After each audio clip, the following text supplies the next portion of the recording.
यार कुछ लोग ऐसे होते हैं जिन्हें आप पर्सनली जानते हो, कुछ लोग ऐसे होते हैं जिन्हें आप नहीं जानते हो, कुछ लोगों को जिन्हें आप पर्सनली जानते हो, उनसे जब इंटरव्यू में बातचीत करनी होती है तो वो थोड़ा सा शायद से मुश्किल काम होता है। ऐसा ही एक एपिसोड शूट करने जा रहे हैं आज हम, क्योंकि मेरे साथ बैठे हुए हैं old school bastard Nitin Jai Singh Siwach. ठीक है, ये इनका नाम है। इंस्टाग्राम पे एस्थेटिक रील्स की जो वैल्यू होती है वो बढ़ाने में इनका बहुत बड़ा योगदान है। कुछ 450 के लोगों को अपने साथ जोड़ चुके हैं अभी तक। बाकी स्टेज शोज कर रहे हैं आजकल मोहब्बत जिंदाबाद के नाम से, वो स्टोरी टेलिंग शो है। उस सब के बारे में आज हम बात करेंगे, और ऑस्ट्रेलिया से क्यों इंडिया वापस आए, अब ये शो कर रहे हैं तो क्या फील है, बाकी कॉमेडियन से और बाकी इन्फ्लुएंसर से जब मिलना जुलना होता है तो उसमें इन्हें कैसा लगता है, और ये जो एक नया फेज शुरू हुआ है लाइफ का वो कैसा शुरू हुआ है, उस सब के बारे में बात करेंगे। थैंक यू जय भाई शो में। Always a pleasure, anything for you sugar. Anything for me तो फिर खराब हो जाएगा ना भाई। I can ask anything for. हाँ, तो अब आप मुझे एक बात बताओ कि क्या चल रहा है, क्या माहौल है, एंड इन बिटवीन टूर्स आप ये इंटरव्यू करने आए हो, तो टूर कैसा जा रहा है? बहुत बढ़िया जा रहा है अभी तक। जो हमने टूर का फेज 1 किया था वो कंप्लीट हो चुका है। अरे very nice. Last show was in Bangalore, and Bangalore में जब गए तो we went in with least expectations. और क्या है ना कि because I am new to the industry, yes, तो सारे इससे पहले जो शो किए थे हमने दिल्ली में किया था। Very new to the industry. Very new to the industry, like I am अभी आया हूँ, मेरे को साल भी नहीं हुआ है। तो साल का 3 महीने अगर देखा जाए तो। अगर ऐसे आइडल तरीके से पुट किया जाए कि लोग पहले स्टेज करते हैं और उसके बाद शायद जाके वो फेमस होते हैं, आप फेमस पहले हो रहे थे और आपका स्टेज बाद में शुरू हुआ, और उससे फिर एक प्रॉब्लम भी हो गई कि आप जब पहले फेमस हो जाते हैं ना तो फिर लोगों की एक्सपेक्टेशन आपके साथ जुड़ी होती है। और मैंने कई बार देखा है कि लोग इंस्टाग्राम पे फेमस हो गए, सारी चीज़ों पे फेमस हो गए, और फिर अचानक से जब वो स्टेज शो पे आए, अब एक ही चीज़ होती है स्टेज शो पे, या तो बहुत अच्छा होता है या बहुत गंदा होता है। तो मैं उस सेकंड लीग में नहीं जाना चाहता था। तो आई टुक माई टाइम कि धीरे धीरे मैंने कम से कम आप ये लगा लो, जब पहला शो किया था तो 500 लोगों के सामने कर दिया था। और जब 500 लोगों में से, और वो ऑडियंस ऐसी थी जो मेरे लिए आई थी। ये दिल्ली शो की बात कर रहे हैं हम? दिल्ली शो की बात कर रहा हूँ, दिल्ली शो का पहला शो। ओके। तो जो वो ऑडियंस आई थी वो मेरे लिए आई थी। अब वहाँ पे ये होता है कि अगर मैं, जो ऑडियंस आपसे सच में प्यार करती है, जो आपसे सच में जुड़ी हुई है, तो अगर आप स्टेज पे छींक भी दोगे तो वो उस पर भी ताली बजा देगी या हंस देगी, राइट। तो वो वाला था। तो उस दिन मेरे को लगा कि मैंने बहुत कमाल किया है, राइट। फिर एक और शो किया, उसके बाद 6 महीने बाद एक और शो किया। उस दिन भी यही हुआ कि मेरे को देखने मेरी ऑडियंस आई थी, और फिर उस दिन भी मुझे लगा कि मैंने बहुत कमाल कर दिया। पर वो एक अंदर से पता होता है कि आपने, कि ये सब फैंस हैं, शायद फैंस हैं, वो ऑलरेडी मैं पसंद हूं, मजा सा नहीं आया। ओके। फिर आई बारी चंडीगढ़ की। 24 दिसंबर को अपना शो था। Very specific, 24, because that change my life. Okay. 24 दिसंबर को शो हुआ, और 24 दिसंबर को जो मैंने स्क्रिप्ट परफॉर्म करी वो एकदम नई स्क्रिप्ट थी। जो पिछले शो में, जो बाकी 2 शोज में करी थी उससे थोड़ा अलग था। थोड़ा नहीं, पूरा अलग था, पूरा कंप्लीटली न्यू। और वो सीन क्या था कि 22 तारीख को स्क्रिप्ट लिखनी शुरू करी, 23 तारीख को स्क्रिप्ट खत्म हुई, 24 तारीख को स्क्रिप्ट परफॉर्म कर दी डायरेक्ट। भैया वो रट्टा मारने का जो एक प्रोसेस होता है कि यार मुझे मेरी स्क्रिप्ट याद होनी चाहिए, वो कैसे हुआ? वो ऐसे उस दिन की मैं आपको बात बताता हूँ। आई वॉज वेरी नर्वस, और स्क्रिप्ट क्योंकि पूरी की पूरी मैंने लिखी है तो ऑब्वियसली मुझे याद है, ठीक है, बस मेरे को वो क्यों चाहिए। तो अगर आप चंडीगढ़ के शो की आप वो देखोगे, पहले शो की फुटेज जिसमें मैंने रेड कलर की जैकेट पहनी है, उसमें देखोगे मेरे कान में एक ईयर पीस है। उतना ध्यान नहीं दिया भाई हमने वीडियोस में। हाँ एग्जैक्टली, तो वो मेरे कान में एक ईयर पीस है, जस्ट इन केस कि अगर मैं कहीं भूल जाऊँ तो मुझे कोई बंदा लाइन का स्टार्टिंग फीड कर देगा, then I will carry on. Very nice. तो वो बैकअप प्लान था, क्योंकि ऑब्वियसली ऑडियंस पैसे दे के आ रही है यार, आप उनका एक्सपीरियंस खराब नहीं कर सकते। तो उस स्क्रिप्ट में मैंने अपनी लाइफ का बेस्ट जोक लिख दिया था, जो मुझे लगा। ये क्लेम करना बहुत बड़ी बात है कि मैंने अपनी लाइफ का बेस्ट जोक लिख दिया। अब सुनो फिर क्या हुआ उस बेस्ट जोक का। वो बेस्ट जोक ऐसा गिरा वो बेस्ट जोक ऐसा गिरा कि वो आज खाई में भी ढूंढो तो भी नहीं मिले, इतना बेकार था वो जोक। और मुझे लग रहा था मैंने बहुत अच्छा लिख दिया, क्योंकि मैं आई एम अ राइटर, तो कॉमेडी अंदर से बहुत मायूस इंसान हूँ मैं, वो बहुत दुखी रहता है। मैं बहुत मायूस इंसान हूँ, और जब मैंने अपने दोस्तों को बताया कि मैं थोड़ा कॉमेडी में जाना चाहता हूँ, बोलते हो नहीं पाएगी तुझसे, and that is where I pushed myself कि नहीं, ट्राई करेंगे। तो जब 300 लोगों की ऑडियंस आपके सामने हंसती है ना, तो आपको एक बहुत लाउड हंसी सुनाई देती है, क्योंकि आपने कभी ऑडियंस को पहले हंसाया नहीं है। तो आपको लगता है wow, I have created a magic. फिर उस शो को जब मैं परफॉर्म करके उतरा ना, मेरे को दिमाग में ये था कि हाँ ये बेटर हो सकता है, पर यार मजा तो आया। मैं बोला वो जो पिछले 2 शोज में नहीं हो रहा था ना, जो मैं कह रहा था कि हाँ मजा नहीं आ रहा, मजा नहीं, इसमें आ गया। तो was it more of a script की यार स्क्रिप्ट चेंज करी इस वजह से, या फिर वहां पे फैन से अलग हटके भी कुछ लोग आए थे? पहले जो शोज कर रहा था, 2 शोज जो करे थे, वो स्क्रिप्ट ऐसी थी कि वो एक राइटर की स्क्रिप्ट थी। ओके। ये वाली स्क्रिप्ट ऐसी थी कि ये मेरी जिंदगी थी। तो जब मेरी जिंदगी की मैंने बात करी और जब मैंने अपनी जिंदगी को खोला दुनिया के सामने, तो वो जो बात जिस तरीके से मैं बोल रहा था वो दिल से आ रही थी। एक कुछ शेर भी है ना इस बारे में, कुछ आपने शायद से अपने इंस्टाग्राम पे डाला हुआ है। मैंने वो लिखा था कि मुझे 2 इतनी उलझने के जीतने में जान लगे, और फिर जब जीत लिखूं तो पूरा आसमान लगे। अब मैं इसको जीत कहता हूँ, क्योंकि उससे पहले, उस शो से पहले मैं लिखता था कि मुझे 2 इतनी उलझने के जीतने में जान लगे, और फिर जब ख्वाब लिखूं तो पूरा आसमान लगे। उस दिन एक मायूस इंसान ने कुछ लोगों को हंसा दिया, तो मेरी थोड़ी जीत हो, जीत की तरफ पहला कदम था। तो मैंने उस ख्वाब को जीत कर दिया उस दिन चंडीगढ़ के शो के बाद। और उसके बाद फिर सिलसिला बढ़ता गया आगे, और फिर अचानक से 300 की ऑडियंस थी और मेरे को खड़ा कर दिया गया 18 लोगों के सामने। 18 लोग? सिर्फ 18 लोग। मतलब 18 लोग? Small room. अच्छा, कि छोटे कमरे में परफॉर्म करो तो ज्यादा समझ में आए। ज्यादा समझ में आएगा। 18 लोगों के सामने खड़ा कर दिया। उन 18 लोगों की हंसी भी इतनी कम थी कि मैं, ऐसा लग रहा था कि मुझे कुछ होने। देयर वाज अ मोमेंट जहाँ पे मेरी जो टीम थी साथ में, उनको लगा कि मेरा कुछ बीपी लो हो गया, क्योंकि मेरे को इतने पसीने आ गए। मैं बोला कि ये क्या हो रहा है, ये क्या हो रहा है भाई, ये ऑडियंस हंसी नहीं है। उनका जो, जैसे कहते हैं ना कि वो फट के जब हंसे, तो भी वो फटने की हंसी ऐसी थी जो उस 300 लोगों के शो की सबसे मायूस हंसी थी, सबसे माइन्यूट हंसी। तो वहां पे मैं हो गया, लेकिन वो फिर वही बात थी कि रुके नहीं, चलते रहे। ओके, तो हमने ये जीतने की बातें करी। इस सब में से आपने बहुत सारे शहर ट्रेवल कर चुके हैं, कौन सा शहर सबसे अच्छा गया? चंडीगढ़। एंड सबसे अच्छा गया? हाँ, सबसे अच्छा गया। अच्छा, सबसे अच्छा गया तो बैंगलोर गया। हाँ, वो अभी हाल ही का जो सबसे लेटेस्ट शो करके आया, सबसे बेस्ट हो गया। और अगर मेरे दिल से पूछो तो मैं हमेशा बायस रहूंगा चंडीगढ़ के लिए, क्योंकि वहां से सफर की शुरुआत हुई थी, और लोगों ने अगर उस शो को इतना प्यार नहीं दिया होता तो शायद आज ये परफॉर्म करने की हिम्मत ना होती अंदर। Okay, very nice. बट अभी भी जो कुछ और प्लान भी है, तो वो क्या प्लान है? वो प्लान ये है कि अभी दिल्ली में शो क्लोज करेंगे। दिल्ली की जितने लोग हैं, ठीक है। टिकट लाइव हो गई है, जब तक आप देखेंगे तब तक लाइव हो चुकी होंगी, और शायद से सोल्ड आउट भी हो चुकी हो माशाल्लाह से। It's gonna be the biggest show off my life so far. Congratulations भाई। थैंक यू भाई। अब मुझे एक और चीज़ समझनी है, क्योंकि ये शायद से मुझे उतनी टेंशन नहीं होगी, मेरे मम्मी पापा जो ये देखेंगे उन्हें ये जानना होगा कि इस लड़के का नाम ओल्ड स्कूल बास्टर्ड क्यों है? यार मैं हुआ फौजी खानदान में पैदा। अच्छा। फौजी खानदान में पैदा हुए तो हुए, रोहतक की जाट फैमिली में पैदा हो गया। ओहो, तो ये डबल ट्रबल हो गई, तो मतलब कॉम्बिनेशन हो गई। तो मतलब मैं दिल से जाट हो गया और डिसिप्लिन से फौजी परिवार में, तो इन दोनों कोई कॉम्बिनेशन नहीं बनता है आपस में। सही बात। तो मैं कुछ भी गलत काम करता था, तो गलत काम करके घर में आए तो पता है कि परिवार को पता है कि आज मैं कुछ गलत करके आया हूँ, तो सबसे पहले जाते थे अपने कमरे में, पापा के कमरे में पहुंचे, पापा के कमरे का दरवाजा ऐसे किया बंद, पीछे देखा पैंट में बेल्ट टंगी हुई है कि नहीं, अगर पैंट में बेल्ट है तो बच गए, और अगर बेल्ट नहीं है तो खुद ही चला जाओ, पापा मार लो।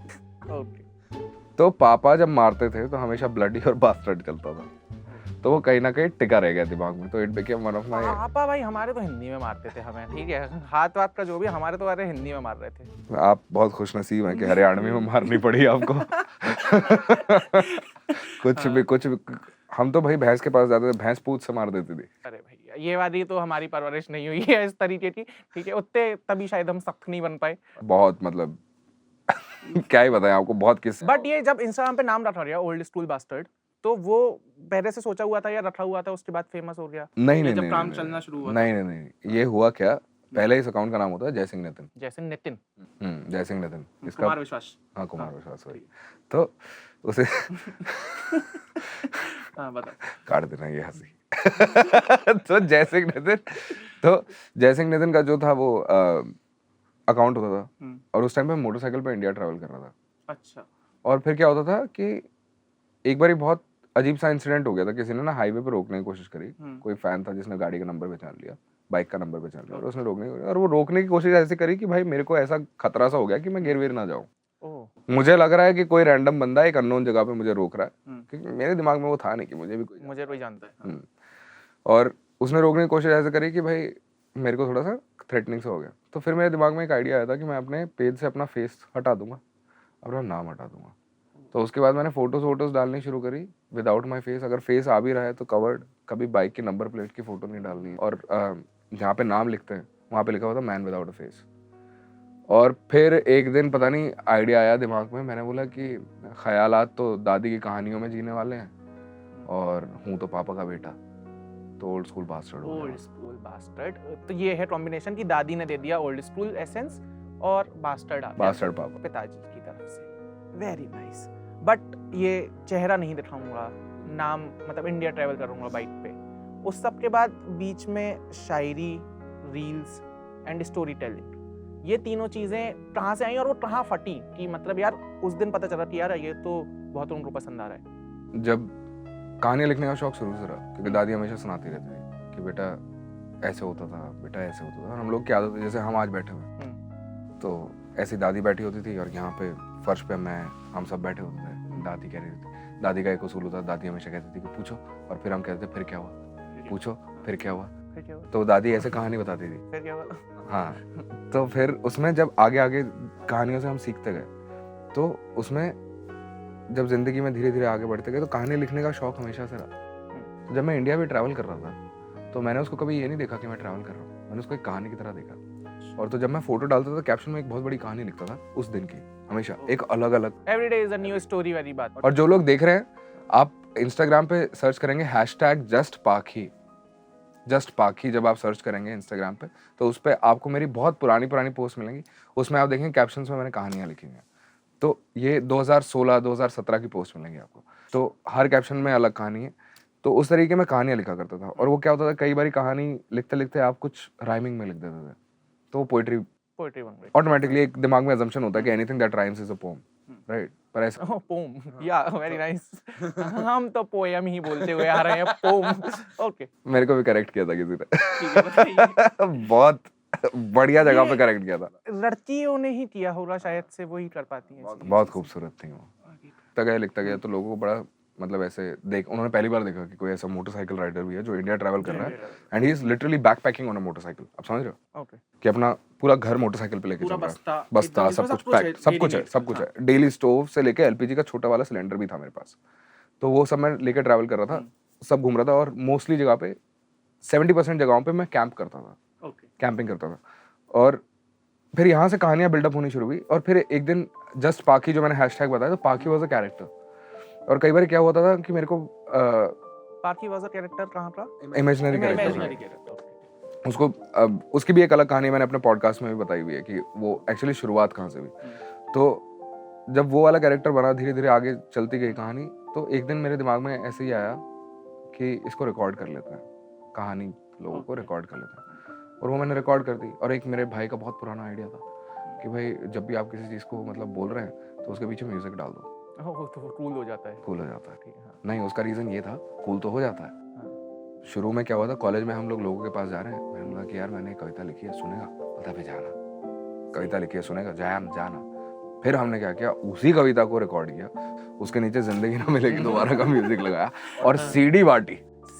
सीडी होती थी उस टाइम पे। अबे ये वो है क्या, रीराइटेबल नीले रंग की, जो आज की तारीख में है, वो सीडी था वो था। तो सीडी हमने बांटी। बोलते हैं यार क्या कमाल कर दिया। मैं बोला परसों यही सुना रहा था ना तुझे, जो तूने सुना नहीं। तो वो हम लोगों ने तरीका स्टार्ट किया और वहां से मैंने कहानी लोगों को सुनाना शुरू किया। फिर एक रिकॉर्डिंग डाली, वो लोगों को बहुत पसंद आई। पर मेरा फोकस ये नहीं था कि भाई मेरे को फेमस होना है, वरना मैं वो काम करता रहता। तो मैं 7-8 महीने में एक बार ही कोई रिकॉर्डिंग डाल देता था, मन करता था। फिर 3 साल तक कुछ नहीं डाला। फिर एक डाल दी। फिर हम ऑस्ट्रेलिया चले गए। लाइफ में अप्स एंड डाउन आते हैं। ऑस्ट्रेलिया चले गए तो बहुत टाइम के बाद सिडनी हार्बर ब्रिज देखा ऑस्ट्रेलिया में, वो जो हम पिक्चरों में देखते थे। हाँ वही सेम रिएक्शन था मेरा। मैंने बोला अरे ये तो मैंने दिल चाहता में, जब आमिर खान ऐसे खिड़की के पास ऐसे तन्हा खड़ा था, पीछे बैकग्राउंड में होता था। हाँ मतलब आपने भी शायद से वो किया ही होगा ना कि आप खड़े हो रहे हैं, आपके दिमाग में चल रहा होगा वो बैकग्राउंड म्यूजिक पीछे। यार मैं इसी जोन में हूँ शायद। मेरे जोन में चल रहा था। फिर ले आया दिल बर्फी का, आई एग्जैक्टली रिमेंबर। फिर ले आया दिल गाना। हम सब अपनी छोटी पिक्चरें जी ही रहे हैं अपने दिमाग में बेसिकली। मेरी पिक्चर यहाँ पे भी मायूस थी, मैं बोल नहीं पा रहा था। आपकी पिक्चर मायूस थी उस टाइम? हाँ बर्फी था, बोल नहीं पा रहा था। बोल नहीं पा रहे थे। जो अंदर जज्बात हैं वो बोल नहीं पा रहा। और आज की दुनिया ऐसी हो गई, समझ नहीं पाती जब तक बोलो ना। तो वही, तो वो जब सिडनी यहाँ पे ब्रिज देखा तो पहली बार कुछ लिखा था अपने लिए, तो घर आया तो उसको बस डायरी में लिख के छोड़ दिया। तो मैं लिखता रहा। फिर एक दिन ऐसे ही रिकॉर्ड करने का मन किया, और वो रिकॉर्डिंग क्या हुआ कि मेरे रूम में कोई बंदा आया, बोलता ये क्या है, मैं चल तेरे को सुनाता हूँ। उसने सुनाया तो वो थी कि अरसों बाद मिला हूँ रकीब से तो जल उठा है महबूब मेरा, बड़ी सादगी से करता है इज़हार मोहब्बत जब भी करता है महबूब मेरा। और उसके पीछे म्यूजिक लगाया हुआ था। इसमें हमें बता दो कौन सा म्यूजिक लगाना है, अगर हमारा एडिटर इसे एडिट फिर ले आया दिल का, ओके हाँ, फिर ले आया दिल का म्यूजिक था, और वो लगाया, बोलता है यार ये बहुत खूबसूरत। तो उसने अपने इंस्टाग्राम पे अपलोड कर दिया, बोलता है अपने इंस्टाग्राम पे अपलोड कर दिया, और वो कहता है कि इतने लाइक्स मेरी प्रोफाइल पे कभी नहीं आए जितने इस म्यूजिक पे आए। मैं बोला चलो अच्छी बात है। नाइस। मैंने तब भी अपलोड करना स्टार्ट नहीं किया, यार हमारा कुछ हो जाए हम तुरंत इंस्टाग्राम पे डाल देते, आपको क्या रोक के बैठा हुआ था? क्योंकि मेरे को बड़ा नहीं बनना, मेरे को खास बनना है। ये हो रही ना बड़ी बात। ये कर दी बड़ी बात, ये खास बात कर दी। Very nice. चलो खैर, हमने वो समझ लिया कि शोज कौन से अच्छे रहे, कैसा शहर रहा, उसके बाद ये सब कैसे शुरू हुआ, बाइक राइड और ये। और अभी बीच में आपने बोला कि मैं अपना एक पॉडकास्ट भी करता हूँ, ठीक है? आप अभी पहले इंस्टाग्राम पे रील बनाते थे, उसके बाद आप लाइव शोज करने शुरू कर दिए, साथ साथ आप एक पॉडकास्ट भी कर रहे हो। जो ये तीनों मीडियम का डिफरेंस है वो कैसा है, और उन तीनों में क्या ऐसी टेक्निकलिटीज हैं जो अगर कोई और इंसान देख रहा है और वो समझना चाह रहा है तो वो कैसे उसे नेविगेट करे? रील्स का तो एक ही हैक है जो मैं कहता हूँ कि आज की जनरेशन का अटेंशन स्पैन जो है वो बहुत कम हो गया। अगर आपकी शुरू की 2 सेकंड में मैं आपकी अटेंशन ग्रैब नहीं कर पाया तो आप स्क्रॉल हो जाओगे। बिल्कुल सही। That is just like a left swipe on Tinder which you Yeah. obviously Yeah, Bumble it is. Yes. Premium. premium and lonely।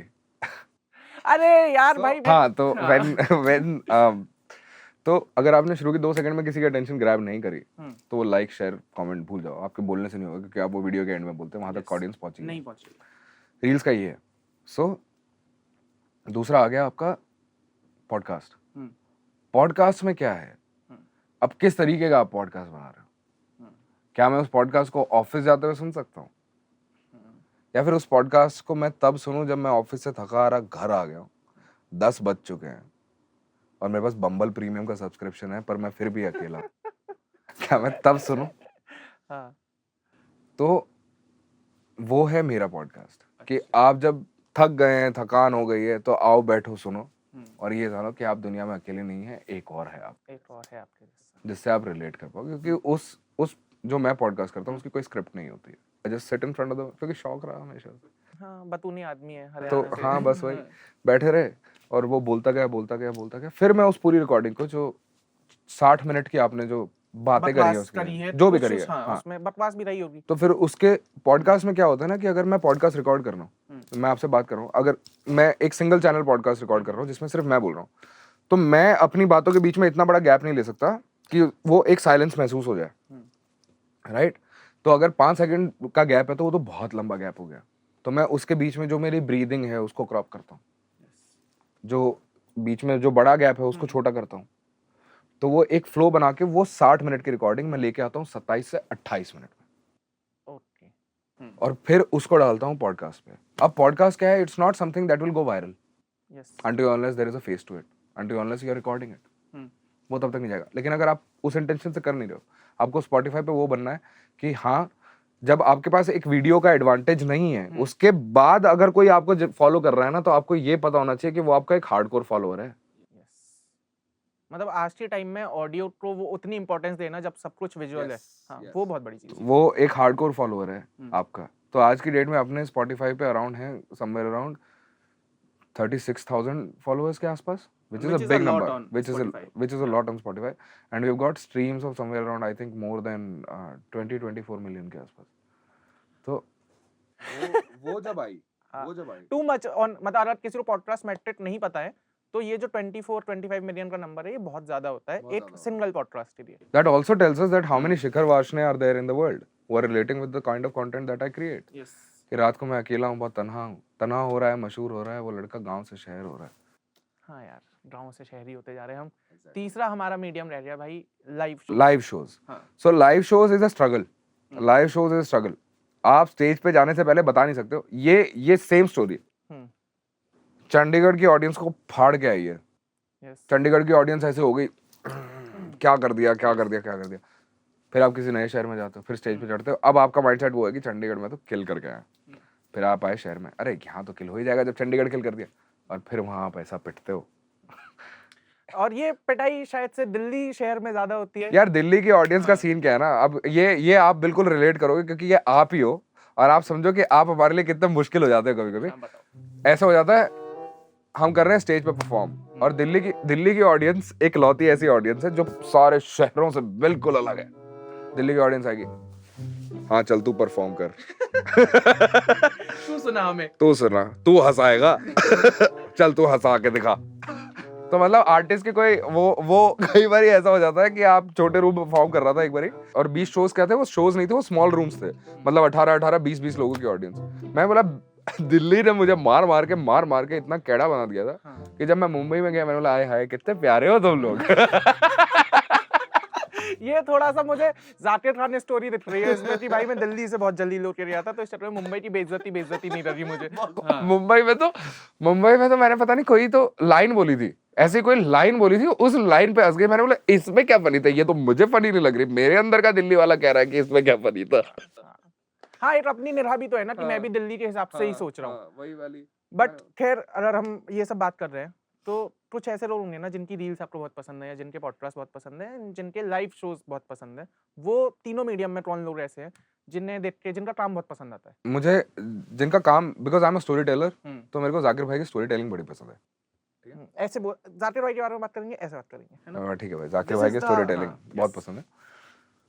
एक अनुभव सिंह बस्सी जो कैरेक्टर स्केच बनाता है कहानी में, कैरेक्टर का मैंने आज तक नहीं देखा किसी को इतना बढ़िया कैरेक्टर स्केच। मतलब वो लोगों को याद है, मंजू आंटी भी आप छोड़ दो, अभी लेटेस्ट बस्कर बस्सी में देख लो। उस शो का बेस्ट पार्ट मेरे को लगा कि चौधरी जो लाइन बोल रहा है वो चौधरी ही बोल सकता है, और किसी कैरेक्टर पे वो जचेंगे नहीं। तो वो जो कैरेक्टर डेफिनेशन है जो अनुभव सिंह बस्सी करते हैं, वो मेरे को आई थिंक उनका कोई सानी नहीं है आज के डेट में, मतलब उनका कोई कॉम्पिटिटर नहीं है। और हम सबके आसपास एक चौधरी है जिससे हम रिलेट कर लेते हैं। हाँ, तो वो एक रिलेटेबिलिटी का फैक्टर बहुत अच्छा लगता है। ये तो हो गया लाइव शोज में। और एक as a performer I think he is very underrated, Kaustubh भाई हैं। तो आप सर्च करना उनका, अभी एक रिसेंटली में हाल ही में एक वीडियो आया है नया। हाँ मैं समझ गया। तो कौस्तुभ भाई हैं, और उनका मेरे को वो आई think he is that one guy जो एक अनफनी लाइन को फनी बना सकता है, just because this is delivery. Delivery. And the way he speaks like with this expression, with this monotonous poker face expression on his face. भाई वो बहुत मेरे को, मतलब मेरे बेस्ट परफॉर्मर लगते हैं मेरे को। Very nice.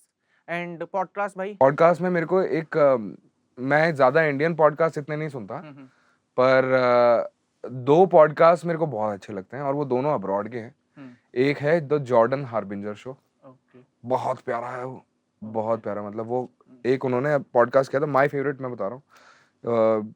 एक बंदा था जो पहले अलकायदा में था, then he left Al Qaeda and became a spy for FBI, and then as a spy joined Al Qaeda. उसका एक पॉडकास्ट किया था, वेरी इंट्रिगिंग बस। हाँ वो था। और फिर दूसरा एक है मिस्टर बॉलन करके यूट्यूब पे। मिस्टर बॉलन का मैं उसको लेजिट फॉलो करता हूँ, और मैं इसलिए फॉलो करता हूँ कि वो हर आपको उसकी जो वो स्टोरी बता रहा है पॉडकास्ट में, अगर आप राइटर हो तो आप समझोगे क्या मास्टरपीस है ये, क्योंकि वो हर 15 या 20 सेकंड में उसने एक स्टोरी में क्लिफ हैंगर डाला हुआ है, कि वो आपको बना के रखता है। हर 15-20 सेकंड में एक ऐसा छोटा सा क्लिफ हैंगर होगा जो आपको कहानी में बना के रखेगा, फिर क्या हुआ, वो वाला। मिस्टर बॉलन और जॉर्डन हार्बिंजर शो। तो ये 2 पॉडकास्ट रिकमेंडेशन लाइव शोज का वी नो। अच्छा, आपने अनुभव सिंह बस्सी का नाम लिया, ठीक है, अब उनके साथ उठना बैठना भी है थोड़ा सा। तो जब वो आपके शो में कभी आते हैं या कभी उन्होंने आपका शो देखा हो, तो उसके बाद उनकी तरफ से वो फीडबैक जो आता है या जो वो समझाते हैं, वो सही समझाते हैं अपनी अंडरस्टैंडिंग के हिसाब से, या उनका फीडबैक किस टाइप का होता है कि यार क्योंकि उस इंसान ने तो हाइट्स अचीव कर दी हैं, और उनके हिसाब से आप अभी शुरू कर रहे हो, जितने शोज उन्होंने किए आपने किए, वो बहुत मेजर डिफरेंस है। तो वो जो समझाते हैं वो कितना काम में आता है, एंड वो फीडबैक इनकॉर्पोरेट करते हुए चलना वो कैसा रहता है? तो मेरा पहला शो हुआ था 28 जनवरी की बात है, मेरे को अपने सारे शोज की डेट याद है पहली बात तो 28 जनवरी को मेरा शो था गुड़गांव में, और जब मैं परफॉर्म करके उतरा था तो मेरे को कहीं ना कहीं लग गया था कि कुछ ऑफ था इसमें, हल्का सा ऑफ था इसमें, ज्यादा नहीं, हल्का सा ऑफ था। पर बसी भाई आए हुए थे, मेरे को ये पता है, और मैंने बसी भाई को पहले ही बोल दिया था कि भाई मेरे को फीडबैक दे देना शो के बाद, बिकॉज आई रियली, आज से पहले कोई गुरु ही तो नहीं रहा था मेरा कि जो मेरे को ये बता दे कि भाई गजल ऐसे लिखी जाती है, नज़म ऐसे लिखी जाती है, राइमिंग ये होती है, खुद ही सीखा है। और स्टेज शो तो एकदम ही नई फील्ड में उतर गया हूँ। और क्या है ना कि आप गजल लिख रहे हो, अगर कमरे के अंदर बैठ के अगर आप उसमें भी गलती भी कर रहे हो तो कोई देख नहीं रहा है। स्टेज शो पे अगर आप जाके गलती कर दोगे तो आपको सामने जितनी ऑडियंस सबको दिखेगी वो गलती, वो रिएक्शन पता चल, वो रिएक्शन आपको पता चल जाएगा और वो बहुत गलत हो जाएगा एज अ परफॉर्मर आपके सामने। ठीक है, आपको बुरा भी लगेगा, आप हर्ट भी होगे, आपका दिल भी टूटेगा। तो मैं गया अपनी स्टोरी के सामने, तो मैं पहले गया बस्सी भाई के पास, मैंने बोला कि आपको शो कैसा लगा। उन्होंने मुझे फीडबैक दिया था, मुझे याद है, उसमें 7 पॉइंट्स थे। वेरी डिटेल्ड फीडबैक, एक एक कैरेक्टर के बारे में उन्होंने बताया कि ऐसे ऐसे ऐसे ऐसे ऐसे। तो पहले तो मैं वहीं ऐसे हो गया था कि यार मतलब इन्होंने सुना वही बात कि मतलब मेरी स्टोरी सुनी, और फिर उन्होंने 7 पॉइंट का फीडबैक दिया। और फिर मैंने उनसे पूछा कि भाई आपको क्या लगता है ये शो चलेगा? कहते नहीं। इतना मुंह पे। बेस्ट बात थी, बेस्ट बात थी। मैं कहता हूँ बहुत बढ़िया बात, बोलते नहीं चलेगा। पर उन्होंने एक और बात बोली, बोलते जय पता है क्यों नहीं चलेगा? मैं बोला क्यों नहीं चलेगा? मैं उन्हीं की तरह बोल के दिखाता हूँ, बोले जय पता है तेरा शो क्यों नहीं चलेगा? मैं बोला क्यों नहीं चलेगा? बोलते हैं अगर तू शो करके सो गया सब खो देगा, शो करके चैन से सो मत चाहिए, अभी बहुत आगे जाना तुझे। और फिर बसी भाई ने मतलब कोई थे मतलब वहाँ पे इंडस्ट्री के थे, उन्होंने ये बोल दिया that you are going places बसी भाई के सामने ही। तो मैं कंफ्यूज हो गया ऐसे ऐसे कि मैं प्लेसेस पे भी जा रहा हूँ और ये चल भी नहीं रहा है, सोऊं या ना सोऊं, मुझे वो समझाओ। पर वो एक जो बात थी ना कि शो करके चैन से सो मत जाना, वो छप गई। आज तक टिल डेट है मैं ये कहता हूँ कि मैं शो अगर मेरा अच्छा गया ना, मैं अगले दिन की छुट्टी ले लूंगा, पर वो जो स्टेज हाई मैं लेके आया हूँ अच्छे शो से, उसके ऊपर काम करना है रात को। Very nice. वो हर दिन बदलता हुआ कंटेंट है, हर दिन बदलती हुई बात है। ठीक है, 2-3 बातें जो मैं चाह रहा हूँ, मतलब मुझे पता है हमारे कैमरे वाले भैया कह रहे हैं कि जल्दी खत्म कर दो, जल्दी खत्म कर दो, बट 2-3 बातें जो अभी आपको बतानी है, कोई भी डिजिटल क्रिएटर है या जो लाइव शो में जाने वाला है या कोई पॉडकास्ट शो करने वाला है, तो 4-5 टिप्स जो आपको देनी है वो जल्दी जल्दी बता दो। एंड ऑफ कोर्स शायरी पे हम खत्म करेंगे, तो वो भी। तो आजकल की जनरेशन ये हो गई, बहुत फास्ट पेस हो गई है, सबको शॉर्टकट चाहिए। तो पहली बात तो ये है कि मैं एक भ्रम तोड़ देता हूँ, शॉर्टकट कुछ नहीं है। आपको डिफाइन करना है कि आपको क्या चाहिए, आप जिंदगी में क्या करना चाहते हो। आप इंस्टाग्राम से पैसा कमाना चाहते हो, अपनी क्राफ्ट बेटर करना चाहते हो, या क्या करना चाहते हो? आपको अपना पहले गोल सेट करना पड़ेगा। You have to set up your big goal first, कि मैं अपने इंस्टाग्राम से वहां जाना चाहता हूँ, फिर वहां से आपको रिवर्स मैपिंग करते करते वापस आना है आज की डेट में, कि इसको अगर मेरे को बहुत बड़ा फैशन इन्फ्लुएंसर बनना है और मेरे को किस लेवल का फैशन इन्फ्लुएंसर बनना है, तो आप ये नहीं कर सकते कि मैं यहाँ से स्टार्ट करता हूँ और देखते हैं कि ये वहां लेके जाता है कि नहीं। नहीं, ये अगर बाय चांस वहां नहीं आपको वहां ले गया तो फिर क्या करोगे? तो आप वहां से स्टार्ट करो, उससे रिवर्स मैपिंग करते आओ। लॉन्ग गोल, शॉर्ट गोल, शॉर्ट गोल, शॉर्ट गोल, वेरी शॉर्ट गोल, वेरी शॉर्ट गोल, आज की डेट में लेके आओ। यहाँ से स्टार्ट करो। स्टार्टिंग में ट्रैक्शन नहीं आएगी, स्टार्टिंग में ट्रैक्शन नहीं आएगी, पर अगर आपको वहां पहुंचना है, गेम ही बड़ा है ना, गेम बड़ा है, लंबा खेलो, लंबा खेलो। छोटा खेलोगे तो ऐसे आओगे, ऐसे गायब हो जाओगे, कोई नहीं याद रखेगा। और फिर जो दूसरी बात है, अगर आपको अपनी क्राफ्ट पे काम करना है, तो क्राफ्ट पे काम इंस्टाग्राम पे नहीं होता। क्राफ्ट पे काम होगा घर पे, और उस क्राफ्ट को आप दुनिया के सामने लेके जाओ, वहां पे इंस्टाग्राम आएगा। इंस्टाग्राम पे जब आप दुनिया के सामने लेके जा रहे हो, अपने कमेंट्स का जरूर ध्यान रखना, ट्राई करना। आप वो मत बोलो, आप सीधा मेरे डीएम में 1000 बार आता है कि इसको अपनी स्टोरी पे शेयर कर दो। अच्छा, तो मुझसे ये पूछ कि मेरे को लगा कैसा, क्या ये शेयर करने लायक है या नहीं। आपने पहले ही वैलिडेशन दे दी कि इसको डायरेक्टली शेयर कर दो, फिर तो आप वो लाइक्स और कमेंट्स ही ढूंढ रहे हो। आप लाइक्स और तो वो एग्जैक्टली तो आप वो 4 दिन की चमक चांदनी, फिर अंधेरा, तो वही वाली, तो वो वाला हो जाएगा। पर in today's world I think if you really want to click, सबसे बड़ा अगर आप गेम खेलना चाहते हो, और वो सब क्रिएटर्स पे लागू होता है, अगर आपसे ऑडियंस रिलेट नहीं कर पा रही है ना, तो आप कितना भी ट्राई कर लो, नहीं हो पाएगा रिलेट करना। बट एक वो वाली बात भी तो है ना कि करते रहो, मेहनत करो, हो जाता है। मेहनत करते रहो तो वो वहीं पे वो सारे स्टेप वही इनकॉर्पोरेट हो रहे हैं कि आप जब से रिलेट नहीं हो रहा है और आप अपने कमेंट्स पे ध्यान दे रहे हो, अपने लाइक्स पे ध्यान दे रहे हो, और फिर आपको रियलाइज हो रहा है कि ये क्यों नहीं चल रहा है, और फिर वहाँ पे आपको पता चल जाएगा कि ऑडियंस आपसे रिलेट नहीं कर पा रही है, इसलिए चल रहा है। फिर आप फिर काम करोगे धीरे धीरे धीरे, पर हो जाता है, हो जाता है। हो जाता है। पहले शो में ये भी सुना था कि ये शो नहीं चलेगा, और फिर एक शो में 4 स्टैंडिंग ओवेशन भी लेके आया हूँ। घमंड नहीं किया किसी बात का। नहीं, वो घमंड वाली बात नहीं है, वो एक जर्नी रही है मेरी, Journey जिसका I am actually you have to own up sometimes in order to pick yourself up. खुद को उठाने के लिए कई बार खुद का सहारा खुद ही बनना पड़ता है, तो वो मेरे लिए जीत थी उस दिन मेरे को वही दिन याद आया। वेरी नाइस भाई। मतलब इससे बेटर तरीके से शायद से कोई ना समझा पाए कि आजकल इंस्टाग्राम की दुनिया में कैसे उठना है, लाइव शो में कैसे उठना है, और बेसिकली अगर काम बेहतर करना है तो वो कैसे करना है। इस इंसान का काम बहुत बेहतर है, वो है कि कविताएं बहुत अच्छी सुनाते हैं। ये न्यू ईयर पे भी सुनाई दी मुझे। न्यू ईयर में भाई पता नहीं कुछ तो हमने कर दिया था, तो रात के 2 बजे हमें ऐसे बैठ के कविताएं सुन रहे थे एक दूसरे से। 2 बजे कॉल कर रहे थे ये, यूजुअली मैं पैसे लेता हूँ इस बात के, पर बट हाँ, अब हमारी ऑडियंस को इनके सारे पैसे बम्बल में चले गए। तो अरे यार भैया, मेरे पापा पूछेंगे बम्बल क्या होता है, मैं क्या बताऊं उन्होंने। अंकल बम्बल वहाँ पे बहुए बहुए मिल रही है इनको। तो मैं ये कह रहा था जल्दी से शायरी। शायरी ये है कि आजकल हाल ही में लिखी, अपनी जिंदगी के ऊपर लिखी थी।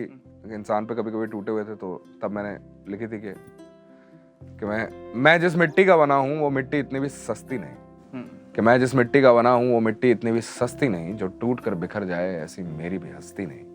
कि मैं जिस मिट्टी का बना हूँ वो मिट्टी इतनी भी सस्ती नहीं, जो टूट कर बिखर जाए ऐसी मेरी भी हस्ती नहीं। मैं जमीन पर बैठा हूँ तो मुझे बैठा रहने दे या खुदा, अगर उठ गया तो तेरे आसमान की ऊंचाई इतनी भी ऊंची नहीं। भाई बहुत अच्छा लगा, मुझे बहुत मजा आया। मुझे बहुत मजा आया जो भाई। पहले बातें होती हैं उससे अलग हट के हमने आज थोड़ी बात करी है। बाकी आपको कैसा लगा यहाँ के, उसके बाद बाकी कुछ प्रमोट करना है, क्या नया आने वाला है, कौन कौन सी चीजें हैं ऐसी हैं जो ऑडियंस इंतजार कर सकती है आपके लिए, वो एक बार कैमरे में देख के बता दो। मैंने जैसे इंटरव्यू दिया वो बता दो एक बार। हाँ। शिखर Varshney is the best interviewer in the history of our nation. इनको तो मुझे लगता है कि एनडीटीवी में होना चाहिए था। अरे भैया ये दूसरा चैनल है। मुझे तो लगता है इन्हें फीवर 104 में होना चाहिए था। तो बहुत बढ़िया इंटरव्यू था, बहुत मजा आया मुझे। और खासकर ये होता है कि मेरे दोस्त भी हैं तो इनके साथ खुल के बात भी कर पाया, and he knows what kind of person I am. तो ये बहुत अच्छा लगा। और आगे फ्यूचर में मेरा ये है कि मैं एक किताब पे काम कर रहा हूँ, तो मोस्ट प्रॉब्ली वो आ जाएगी, पता नहीं, अब देखते हैं शोज़ कैसे चलते हैं। अगर शोज़ अच्छे हुए तो वो किताब में थोड़ा डिले हो जाएगा। पर मोहब्बत जिंदाबाद अभी हो रहा है और बहुत प्यार मिल रहा है आप लोगों से। अभी 18+ है, अगला टूर जब निकलेगा तो वो 18+ नहीं होगा, तो उसमें मैं चाहूँगा कि आपके पेरेंट्स भी साथ में आके बैठे, बिकॉज इट्स द बागबान ऑफ स्टेज शोज। सो आप प्लीज़ आए, and I would really enjoy आपके पेरेंट्स और आप दोनों के साथ में जो बॉन्डिंग होगी स्टेज शो में। I would really love to be a part of your family. So thank you so much. Thank you so much. मेरा नाम है शिखर वार्ष्णेय, भाई का नाम है नितिन जय सिंह सिवाच। इंस्टाग्राम हैंडल्स आपकी स्क्रीन पे आ रहे होंगे, क्या है बता दो एक बार। Old school bastard. एंड मेरा इंस्टाग्राम हैंडल है शिखर_VAR, जो मुझे बदलना है शायद। एंड कंपनी का हैंडल है ST स्मार्टकास्ट। भाई लाइक करने को, शेयर करने को, सब्सक्राइब करने को, ये सारी चीजें बोल दो। Please like, share, comment and subscribe. And bye bye. Bye bye, love you. Love you.